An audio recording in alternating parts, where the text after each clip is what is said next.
আজব ঘটনা যে হয় দেশত আপোনালোকে চাওক এতিয়া বাংলাদেশত এতিয়া কি হৈ আছে এতিয়া পূজা কৰিব দিয়া নাই মানুহক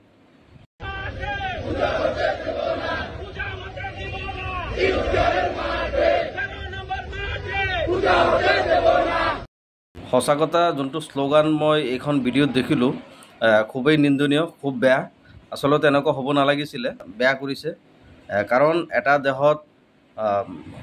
সব মানুহে সমান কাৰণ বাংলাদেশ এখন ইছলামিক কাণ্ট্ৰি নহয় এইটো কিন্তু সেকুলাৰ কাণ্ট্ৰি ধৰ্মনিৰপেক্ষ দেশ ইয়াত হিন্দু মুছলিম সবেই সমান তাত এনেকুৱা এটা শ্লোগান দিয়া সঁচাকৈ মোটেই পচন্দজনক নহয় আৰু এইটো হ'ব নালাগিছিলে কাৰণ বৰ্তমান চৰকাৰ আছে চৰকাৰ এনেকুৱা নাই যে চৰকাৰ নাই হাছিনা খেতি দিয়াৰ পিছত হয়তো চৰকাৰ হোৱা নাই এনেকুৱা নহয় চৰকাৰ হৈছে আমি জানামতে এটা শক্তিশালী চৰকাৰ হৈছে বৰ্তমান তাৰ পিছতো যদি এয়া অৱস্থা এইটো খুব নিন্দনীয় সঁচা কথা খুব নিন্দনীয় কিন্তু বেয়া লাগিছে হ'ব নালাগিছিলে এইটো পৰ্যায়লৈকে সঁচা কথা পাব নালাগিছিলে আজি নিজৰ দেশত যদি মানুহ সুৰক্ষিত নহয় বেলেগ দেশত কেতিয়াও হ'ব নোৱাৰে নিজৰ মাতৃভূমিত নিজৰ দেশত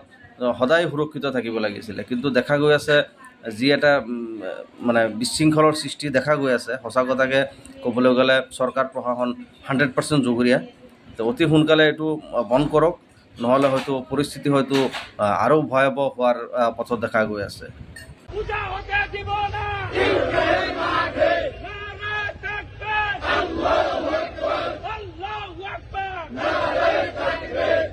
নাই নাই এইবিলাক শ্লোগানে সঁচা কথা দেশ কেতিয়া উন্নত নকৰে দেশ সদায় মানে দেশৰ ক্ষতিহে হয় মই যিমান দূৰ জানো এই ইয়াত থকা যোনবিলাক মানুহে প্ৰচেছন কৰি আছে চবকে ধৰিবলৈ এৰেষ্ট কৰিব লাগে চিধা কথা চবকে ধৰি এৰেষ্ট কৰিব লাগে ইয়াত আৰু কোনো হেৰি নাই মানে কোনো মাৰ্জিন নাই মানে কোনো সহায় নাই যে ইহঁতক এৰিব লাগে 100% ইহঁতক ডাইৰেক্ট জেলত বন্দী কৰি দিব লাগে